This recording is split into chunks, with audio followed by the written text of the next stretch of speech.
So right then we are in international politics. तो इसमें अभी तक हमने केनेथ वाल्स का जो अप्रोच है न्यू रियलिज्म के रिलेटेड वो देखा, और आज जो हमने देखना है वो लिबरल अप्रोच है।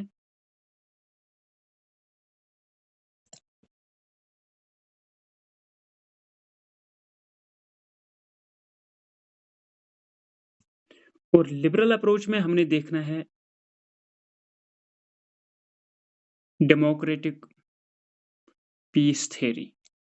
और डेमोक्रेटिक पीस थ्योरी के बहुत सारे एक्सपोनेंट्स हैं, लेकिन हमने यहाँ एक पर्टिकुलर व्यू जो देखनी है वो देखनी है मिखाइल डॉयल की। मिखाइल डॉयल की। जब भी हम बात करते हैं डेमोक्रेटिक पीस थ्योरी की, तो डेमोक्रेटिक पीस थ्योरी में सबसे पहले जो बात आती है, वहाँ पे बात आती है कि जो डेमोक्रेटिक कंट्रीज़ होती है या डेमोक्रेटिक रिजीम्स जो होती हैं, डेमोक्रेटिक सिस्टम्स जो होते हैं, या जनरली हम कहेंगे डेमोक्रेसीज़। जो डेमोक्रेसीज़ होती है, वो क्या करती है? वो ज़्यादा प्रेफ़रेंस वार को नहीं देती है। वो ज़्यादा प्रेफ़रेंस वार को नहीं देती है। सो जब वो वार को ज़्यादा प्रेफ़रेंस ही नहीं देती है, वहाँ हम ये कह सकते हैं these are pretty less likely to go for the war. बहुत कम तादाद में ये देखा गया है, ख़ासे कम चांसेस है, ये देखा गया है, ऑब्ज़र्व किया गया है कि जो वर्ल्ड की डेमोक्रेसीज़ है, डेमोक्रेटिक सिस्टम्स, डेमोक्रेटिक कंट्रीज़ या डेमोक्रेटिक नेशंस जो है, डेमोक्रेटिक रिजीम्स या सिस्टम्स जो है, वो बहुत कम चांस होते हैं to go for the war. Less chances to go for war. So democratic या डेमोक्रेसीज़ या डेमोक्रेटिक सिस्टम्स बहुत कम चांसेस पे जंग की जानिब जाते हैं then non-democracies, then non non-democracies। तो इस तरह से जब ये लिबरल अप्रोच जिसमें हम टाइटल देते हैं डेमोक्रेटिक पीस थ्योरी का, और हमने देखना है मिखाइल डॉयल की व्यू, लेकिन एक जनरल सी बात यहाँ पे आती है, जो डेमोक्रेसीज होती है, डेमोक्रेटिक सिस्टम हो, डेमोक्रेटिक कंट्रीज हो या कोई भी डेमोक्रेसी हो, वो बहुत कम प्रेफरेंस और इम्पोर्टेंस देते हैं वार को। इसीलिए बहुत कम चांसेस पे देखा गया है कि डेमोक्रेसीज जंग चाहती है देन नॉन डेमोक्रेसीज। जहाँ डेमोक्रेसी नहीं होती है, वहाँ ज़्यादा ये फितने, ये जंग होते रहते हैं। लेकिन ये जो है डेमोक्रेटिक पीस थ्योरी, अगर हम इसके ओरिजिन में जाएँगे, इसके बैकग्राउंड में जाएँगे, तो वहाँ पे जो बात आती है वो एक जर्मन फिलॉसफर की आती है। जर्मन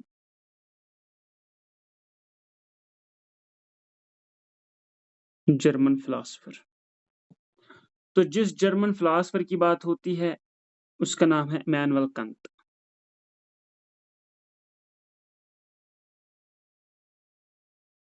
तो डेमोक्रेटिक पीस थ्योरी की बात सबसे पहले इमैनुअल कांट करता है, और उसके साथ-साथ अमेरिका जो है, अमेरिका में एक डॉक्ट्राइन इम्प्लीमेंट की जाती है 1832 में।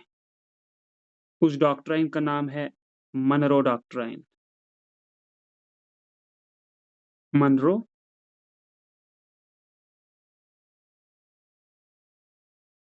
Munro doctrine. तो मनरो डॉक्ट्राइन यूनाइटेड स्टेट्स की डॉक्ट्राइन थी। ठीक है, इमैनुअल कांट का देखेंगे, लेकिन जो मनरो डॉक्ट्राइन है ये क्या थी? Monroe doctrine was all about, ये एक यूएस पॉलिसी थी अगेंस्ट यूरोप। अब इसका नाम क्यों है मनरो डॉक्ट्राइन? बिकॉज़ देन जो प्रेज़िडेंट था वो जेम्स मनरो था।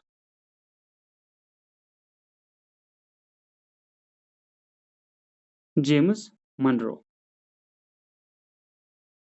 तो 1823, 1832, 18 लेट 1820s टू 30s ये अमेरिकन प्रेज़िडेंट था, और इसने डॉक्ट्राइन दी अपने नाम पे जिसको हम कहते हैं मनरो डॉक्ट्राइन।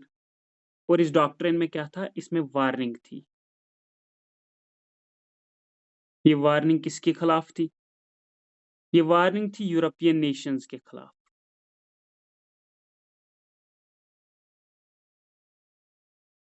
ये वार्निंग जो थी यूरोपियन नेशंस के खिलाफ वो ये थी कि यूरोपियन कंट्रीज जो है उनकी वो हरकत, उनकी वो एक्टिविटीज, उनके वो एक्ट्स टॉलरेट नहीं किए जाएंगे अगर उन्होंने क्या किया,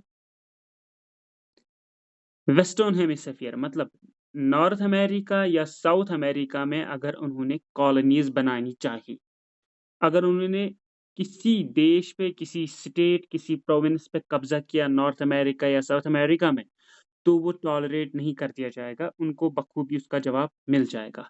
ये अमेरिका का मकसद था अंडर मनरो डॉक्ट्राइन, जो कि मोस्टली डायरेक्टेड थी अगेंस्ट यूरोपियन नेशंस, कि यूरोपियन नेशंस हमें ना छेड़े, वो हमें हमारे किसी भी एरिया को कॉलोनी या पपेट अपने कंट्रोल में रखने के लिए ना बनाए। तो Monroe Doctrine was directed against European nations on the part of America in 1820s and 1830s, और ये दी थी जेम्स मनरो ने।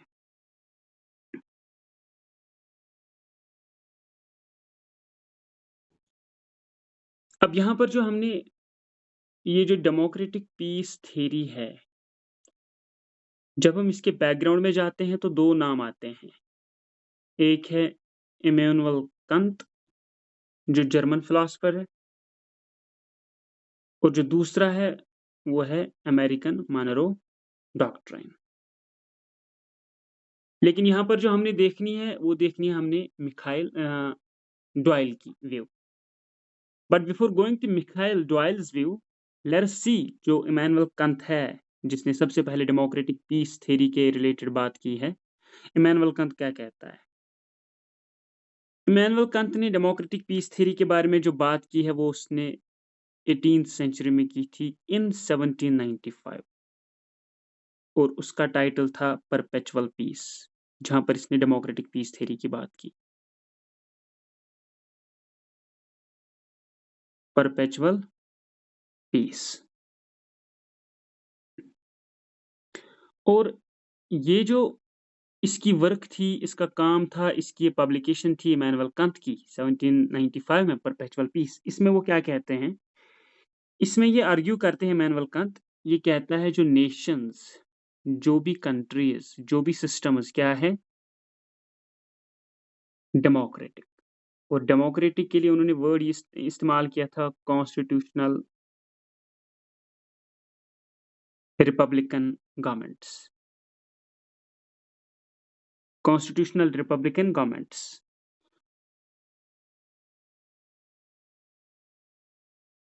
तो इमैनुअल कंत अपनी परपेचुअल पीस में 1795 में कहते हैं कि जो भी नेशंस है जहां गवर्नमेंट्स डेमोक्रेटिक है या जहां गवर्नमेंट्स कॉन्स्टिट्यूशनली रिपब्लिकन है, रिपब्लिकन इज डेमोक्रेटिक, जो भी डेमोक्रेटिक गवर्नमेंट्स है, कॉन्स्टिट्यूशनल गवर्नमेंट्स है, according to Immanuel Kant, they are very less to go for the war. मतलब बहुत कम तादाद में ऐसे देश डेमोक्रेटिक या कॉन्स्टिट्यूशनल रिपब्लिकन देश पाए जाते हैं to go for the war, less chances to go for war, ये इमैनुअल कंत कहते हैं। क्यों डेमोक्रेटिक कंट्रीज के चांसेस कम क्यों रहते हैं वार को ज्वाइन करना? रीजन सिर्फ और सिर्फ ये है, अगर डेमोक्रेटिक या कॉन्स्टिट्यूशनल रिपब्लिकन यानी डेमोक्रेटिक गवर्नमेंट जो होते हैं वो जंग पे अगर जाएंगे, उनको वहां पर जरूरत क्या पड़ेगी जाने के लिए? Consent of people, consent of people.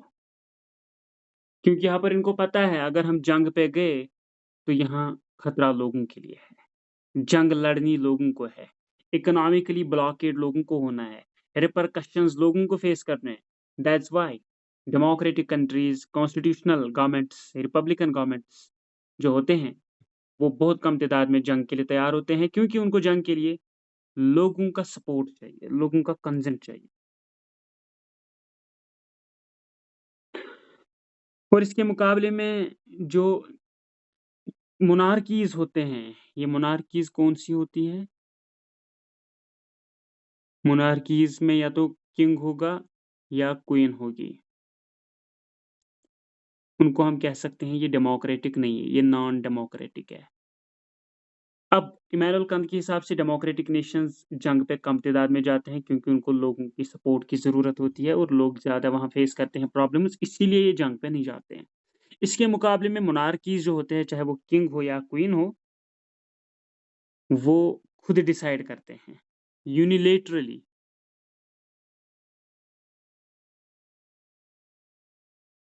वो यूनिलैटरली डिसाइड करते हैं वार। जो मोनार्कीज़ होते हैं, किंग, क्वीन रूल होता है, वो एक ही साइड से डिक्लेयर करते हैं वार, क्योंकि उनको लिटिल केयर होता है, लिटिल रिगार्ड होता है फॉर सब्जेक्ट्स। सब्जेक्ट्स कौन है यहाँ पर? पीपल। ये लोगों का कम सोचते हैं, लोगों की सेफ्टी का कम सोचते हैं, लेकिन ये अपना ज़्यादा यहाँ पर सोचते हैं।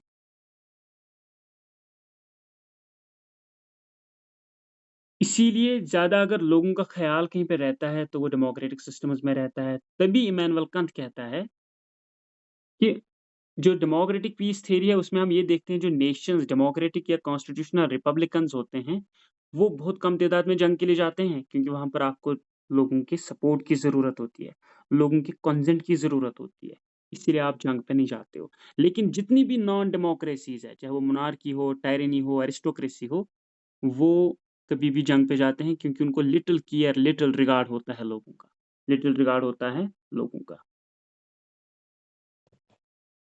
अब ये जो मिखाइल डॉयल की डेमोक्रेटिक पीस थ्योरी है, जो लिबरल अप्रोच में आता है, मिखाइल डॉयल की जो डेमोक्रेटिक पीस थ्योरी है, जो कि लिबरल अप्रोच में आती है।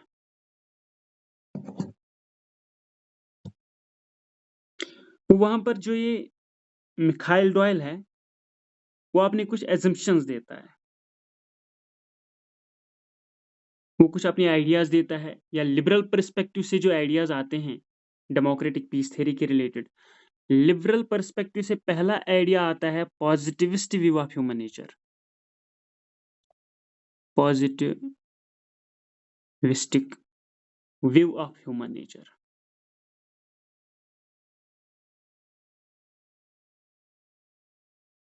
Positivistic view of human nature मतलब इंसान जो होते हैं ये रैशनल होते हैं, अच्छे बुरे की इनको तमीज़ होती है, ये सोशल होते हैं, इनको पॉजिटिव माइंडसेट होता है, मोरालिटी इनके अंदर होती है। और दूसरी चीज़ जो लिबरल पर्सपेक्टिव से आता है वो ये है, इंटरनेशनल रिलेशंस जो है, इसमें आप इंटरेस्ट्स आपस में अचीव करते हो बाय कोऑपरेशन। ज़्यादा टाइम आप कोऑपरेट करते हो। वार जो होता है वो ओकेजनल होता है। वार जो होता है वो ओकेजनल होता है। So war is not the permanent condition, war is occasional. लिहाज़ा ज़्यादातर आप इंटरनेशनल रिलेशंस में कोऑपरेशन करते हो।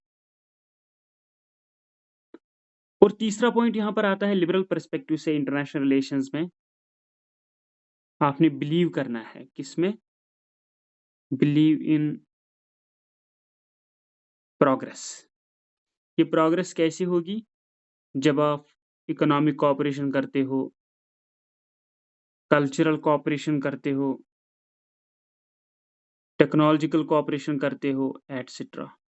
बहुत मल्टी डायमेंशनल एरियाज़ में आप कोऑपरेशन करते हो। मल्टी डायमेंशनल फ़ील्ड्स में आप बहुत सारे एंगल्स में आप कोऑपरेशन करते हो एक-दूसरे के साथ, तभी वहाँ पर प्रोग्रेस होती है आपकी रिलेशंस में। आप इंटरेस्ट आपस में अचीव करते हो बायलैटरल ट्रेड से, पॉलिटिकल रिलेशनशिप से, तो वहाँ पर आप कोऑपरेशन मेंटेन करते हो। तो कोऑपरेशन ज़्यादा टाइम रहती है और वार कभी-कभी होता है। और human nature, positivist, mindset, rational, morality, societal. तो इन्हीं चीज़ों को देखकर डायरेक्टली जब हम कहते हैं ना डेमोक्रेटिक पीस थ्योरी में कि डेमोक्रेसीज़ बहुत कम तादाद में जंग के लिए जाती है, तो ये जंग जो होती है इट कैन बी अवॉइडेड। कि कैसे अवॉइड किया जाएगा? By having more democracies, by having more, by having more democracies. Peace के लिए इंटरनेशनल लॉ होना चाहिए, इंटरनेशनल ऑर्गनाइज़ेशंस होनी चाहिए। To manage conflicts, to manage conflicts. So democratic peace theory में जब हम लिबरल पर्सपेक्टिव से चीजें देखती है इंटरनेशनल रिलेशंस में, तो पहली बात यहाँ पर यह आती है, ह्यूमन नेचर जो है उसकी पॉजिटिव व्यू पॉइंट आपने रखनी है। Human beings are rational, moral, social. International relations में ज्यादा देर कॉपरेशन रहती है। War is not the condition, war occasional रहता है, ज्यादातर कॉपरेशन रहती है। आपस के इंटरेस्ट आप आपस में शेयर करते हो, एक दूसरे के इंटरेस्ट आप फुलफिल करते हो। इसमें आप प्रोग्रेस से आगे बढ़ सकते हो, जिसमें मल्टी डायमेंशनल सेक्टर्स में आप कॉपरेशन करते हो, और इस तरह से आप वार को अवॉइड कर सकते हो by bringing in more democracies throughout the world, by maintaining international law on the nations, among the nations, by having international organizations to solve and manage the conflicts between the nations. तो ये liberal perspective में, international politics में liberal perspective से कुछ points आते हैं। उसके बाद यहाँ पर जो बात होती है ना, डेमोक्रेटिक पीस थ्योरी में एक वर्ड ये लाते हैं, रिपब्लिकनिज्म। तो republicanism is basically democracy.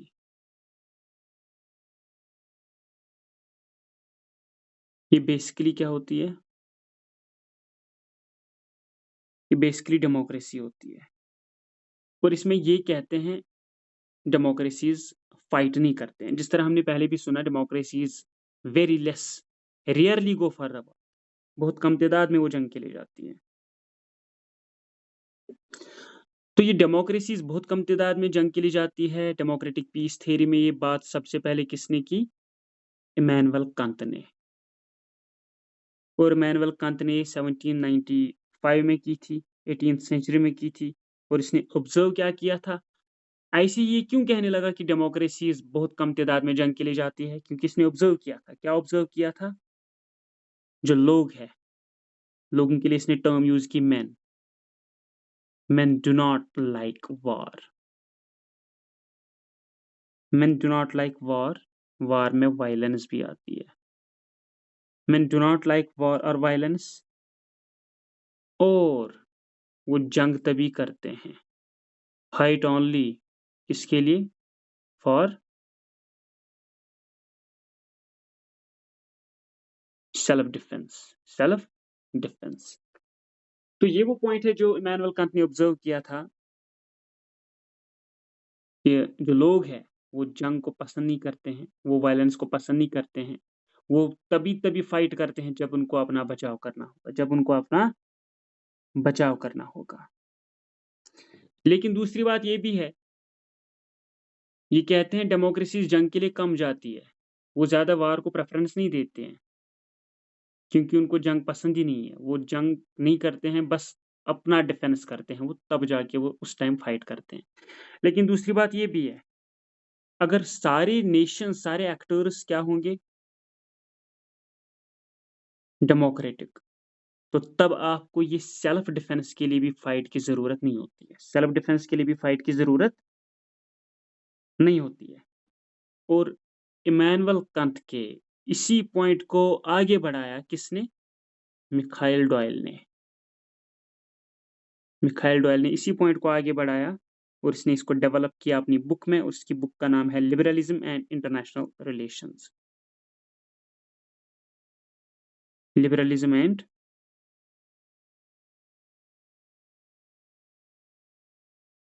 International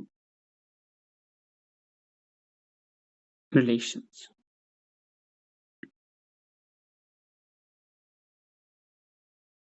अब यहाँ पर जो मिखाइल डॉयल है, ये अपना पॉइंट देता है, और ये एजम्पशन देता है, 3 एजम्पशन ये देता है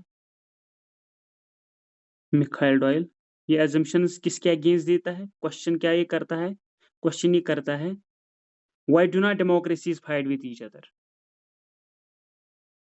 why don't democracies fight with each other?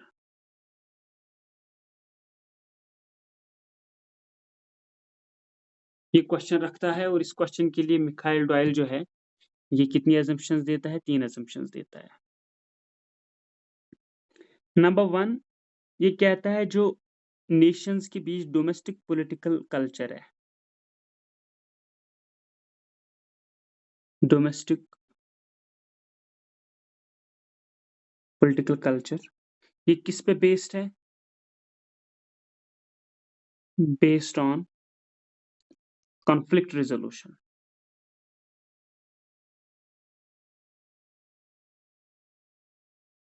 तो मिखाइल डोयल इमैनुअल कांत की वर्क को आगे बढ़ाता है अपनी book liberalism and international relations में, और ये 3 असम्पशंस रखता है। Why don't democracies fight with each other? क्योंकि कंत भी कहता था democracies rarely go for the war, very less chance are there कि डेमोक्रेसीज वार के लिए जाती है। और इसी पॉइंट को मिखाइल डोयल आगे बढ़ाता है, वो कहता है ये डेमोक्रेसीज आपस में जंग क्यों नहीं करती है?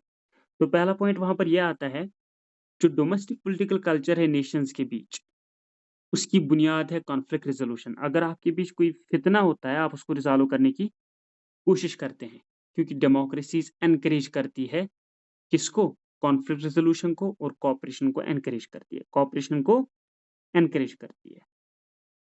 और दूसरी एजम्पशन जो मिखाइल डॉयल देते हैं, वो कहता है जो डेमोक्रेसीज होती है,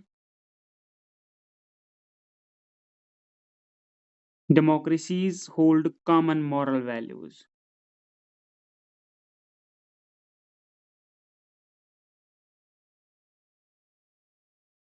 democracies hold common moral moral values.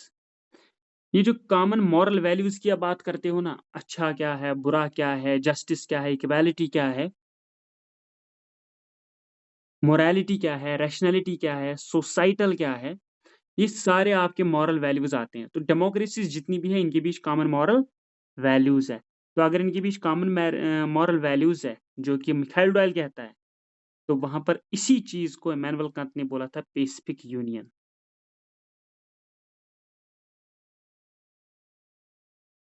Pacific union. तो democracies hold common moral values, और इमैनुअल कांत ने इसी चीज को बोला था पैसिफिक यूनियन।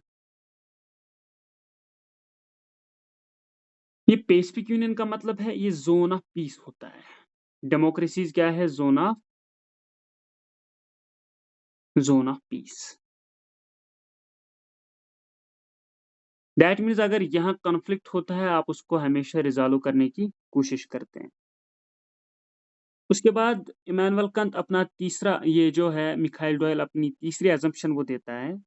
तो तीसरी एजम्पशन में वो क्या कहते हैं? वो कहते हैं जो पीस है डेमोक्रेसीज के बीच, ये स्ट्रेंथन किया जाता है।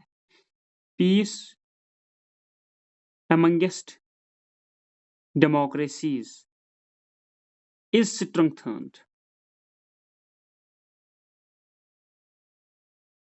डेमोक्रेसीज के बीच जो अमन है, ये मजबूत किया जाता है। कैसे? एक तो ये आपस में कोऑपरेट करते हैं, प्लस ये एक दूसरे पे दारोमदार करते हैं, इंटर डिपेंडेंस।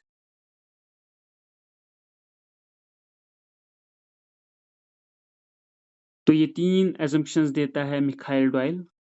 वो कहता है डेमोक्रेसीज आपस में फाइट क्यों नहीं करते हैं, जिसको इमैनुअल कांत ने भी बोला था कि democracies rarely fight against each other, do not like war than non democratic countries. और इसी चीज को आगे बढ़ाया डॉयल ने लिबरलिज्म एंड इंटरनेशनल रिलेशंस में। और वो 3 assumptions रखता है अपने क्वेश्चन के अगेंस्ट, जिसमें वो क्वेश्चन करता है डेमोक्रेसीज फाइट क्यों नहीं करती है एक दूसरे के साथ। तो पहला आता है डेमोक्रेटिक पॉलिटिकल कल्चर जो होते हैं, वहां पर अगर फितना उठता है, तो उस फितने को वो निपटाने की कोशिश करते हैं कॉन्फ्लिक्ट रेजोल्यूशन से। और दूसरी चीज, डेमोक्रेसी जो है आपस में कुछ वैल्यूज शेयर करते हैं, उससे उनके बीच जो है पीसफुल यूनियन रहती है, जिसको हम जोन ऑफ पीस भी कहते हैं। और पीसफुल पैसिफिक यूनियन उसको नाम दिया था मैनुअल कांत ने। और तीसरी एजम्पशन मिखाइल डॉयल कहता है डेमोक्रेसीज के बीच जो पीस है ना, उसको हम स्ट्रॉन्ग कर सकते हैं। कैसे? कॉपरेशन से और इंटरडिपेंडेंस से। तो जब कॉपरेशन और इंटरडिपेंडेंस से आप पीस को और ज्यादा स्ट्रॉन्ग करोगे डेमोक्रेसीज के बीच, इस कॉपरेशन और इंटरडिपेंडेंस को नाम दिया था इमैनुअल कांत ने spirit of commerce. Spirit of commerce.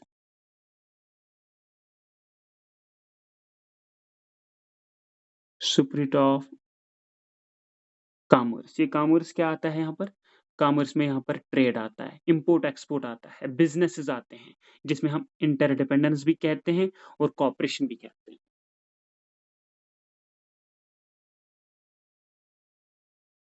तो ये 3 पॉइंट्स दिए थे इमैनुअल कांत मिखाइल डॉयल ने as 3 assumptions that why do not democracies fight against each other.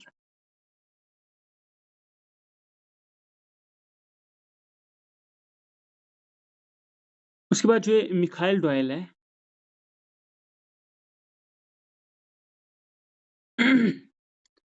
अगर हम इसकी ये डेमोक्रेटिक पीस थ्योरी देखते हैं, इसके लिए उनके लिए इंस्पिरेशन कौन रहे थे? Emmanuel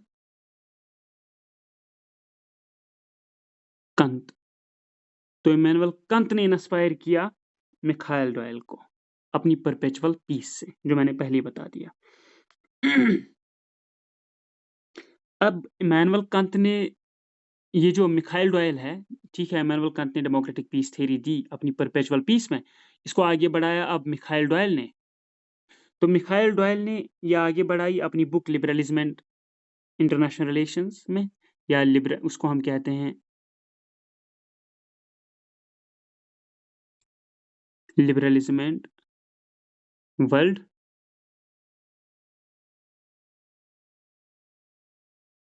politics 1986।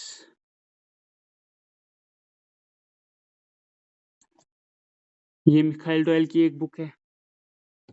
और इस लिबरलिज्म एंड वर्ल्ड पॉलिटिक्स जो 1986 की है, इससे पहले भी आई थी मिखाइल डॉयल की एक इंपॉर्टेंट बुक 1983 में।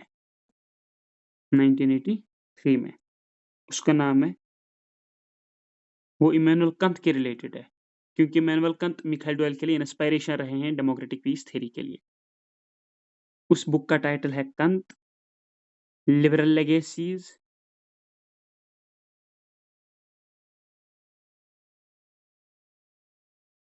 And foreign affairs.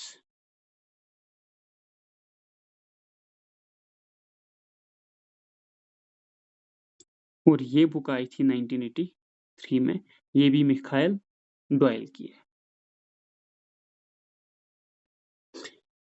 तो डेमोक्रेटिक पीस थ्योरी में ज़्यादा यही आता है, आप डेमोक्रेसी को प्रेज़ करते हो और कहते हो डेमोक्रेसीज़ आपस में फाइट नहीं करती है। मोस्टली कंट्रीज़ अगर डेमोक्रेटिक वर्ल्ड में होंगे तो आपको सेल्फ डिफेंस की भी ज़रूरत नहीं है।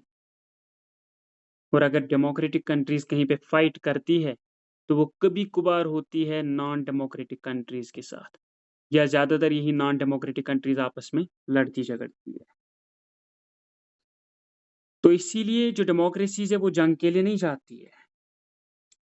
अगर हम देखेंगे जितने भी वर्ल्ड कंटिनेंट्स हैं, उनमें ज़्यादातर पीसफुल कंटिनेंट माना जाता है European European countries, European continent. क्यों? कहते हैं वहाँ बहुत सारे रीज़न्स हैं, अकॉर्डिंग टू मिखाइल डॉयल। वो रीज़न्स क्या है? आप यूरोपियंस को मानते हो डेमोक्रेटिक्स। अब रीज़न्स क्या है? वहाँ पर ये वार क्यों नहीं होता है? सबसे पहले आप उस एरिया को मानते हो, उस पूरे यूरोप को zone of peace. Zone of zone of peace आप मानते हो। वहाँ पर जब आप डेमोक्रेसी की बात करते हो तो आप वैल्यू देते हो किसको? जो आपके फंडामेंटल राइट्स है। Freedom of speech and expression. Freedom of speech and expression. और वहाँ तीसरी चीज़ जो है, इम्पोर्टेंट चीज़, वहाँ वैल्यू देते हो किसी को? वो है आप लोग जो है फाइनल इन्हीं को मानते हो। People are treated as ends. लोगों को आप हमेशा मानते हो रादर देन मीन्स।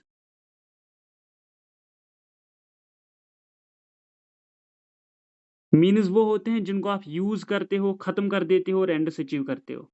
लेकिन आप यहाँ लोगों को मीन्स नहीं बल्कि एंड्स मानते हो, और एंड वो होता है जो आपके लिए हमेशा रहता है, जो आपके पास हमेशा रहता है। तो according to Mikhail Doyle, democracies जब जंग नहीं करती है, लेकिन कभी-कभार उनकी जंग होती है नॉन डेमोक्रेसीज़ के साथ। लेकिन अगर वर्ल्ड में देखेंगे, European continent is best considered as democratic continent, क्योंकि वहाँ कम तादाद है जंग के होने के। क्यों? क्योंकि उसको माना जाता है zone of peace, Pacific union है वहाँ पे, freedom of speech and expression है लोगों को और लोगों को वहाँ पर बहुत इम्पोर्टेंस है, एंड माना जाता है रादर देन मीन्स। लिहाज़ा जो ये डेमोक्रेटिक पीस थ्योरी है, अगर हम इसमें देखेंगे डेमोक्रेटिक पीस ये क्या होता है डेमोक्रेटिक पीस? डेमोक्रेटिक पीस में ये आता है, जो 2 डेमोक्रेसीज़ होती है, वो कभी भी इंटर स्टेट वार में मुलविस नहीं होती है।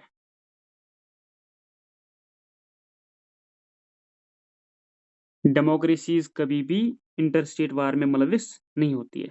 So no two democracies have ever fought an inter state war against each other. उसको कहा जाता है डेमोक्रेटिक पीस।